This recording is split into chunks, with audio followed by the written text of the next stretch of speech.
పొద్దున లేవగానే ఈ రోజు అయితే మార్నింగ్ పొలంకి వచ్చిన ఎప్పటికి వస్తా ఉంటా గానీ ఎప్పటి రోజు కంటే కొంచెం ముందు వచ్చిన అనమాట. ఎందుకు తొందరగా వచ్చినంటే వీడియోని లాస్ట్ వరకు చూడండి, కారణం చెప్తా. నమస్తే అందరికి, వెల్కమ్ టు నేను మీ సూర్య. నేను ఇంత పొద్దున చేనికి రావడానికి కారణం నాకైతే డిగ్రీ ఎగ్జామ్స్ నడుస్తున్నాయి అనమాట.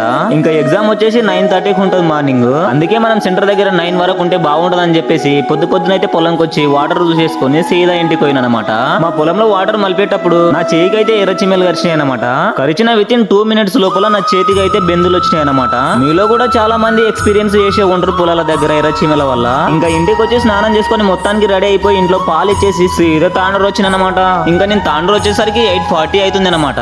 ఇంకా టిఫిన్ సెంటర్ కూడా బండి ఆపేసుకొని ఇంకా 10 నిమిషాలు ప్రశాంతంగా టిఫిన్ చేద్దామని చెప్పేసి నేనైతే 2 ఇడ్లీ 2 బోండా తీసుకున్నాను అనమాట. 2 ఇడ్లీ 2 బోండా తీసేసుకొని అలా నంజుకొని తింటుండే మాత్రం టేస్ట్ విషయంలో తగ్గేదే లేదనిపిస్తుంది. టిఫిన్ 10 నిమిషాల్లో కంప్లీట్ చేసేసుకొని 10 నిమిషాలు ప్రశాంతంగా కూర్చొని సెంటర్ కాడికి అయితే బయలుదేరినా. నాకు ఏదైనా ఇంపార్టెంట్ పనులు అనిపించినప్పుడు టైం మాత్రం చాలా పకడ్బందీగా యూజ్ చేస్తా. ఇంకా సెంటర్ దగ్గరికి వచ్చినప్పుడే వాచ్ తీసి బండ్లో పెట్టేసి నోటీస్ బోర్డు నా నంబర్ చూసుకొని ఇదే రూమ్ లోకి బయలుదేరినా. ఎక్కడైతే వాచ్ బండ్లో పెట్టేసి వెళ్ళిపోయినా అక్కడికే 12:30కి వచ్చిన. ఇంకా ఐడి కార్డు మడత పెట్టేసి క్వశ్చన్ పేపర్ మడత పెట్టేసి నా వాచ్ నేను పెట్టుకున్నా. ఇంకా బండి చాలు చేసుకొని ఫుల్ ఎండ కొడుతుందని చెప్పేసి జ్యూస్ సెంటర్ కాడకి వచ్చిన.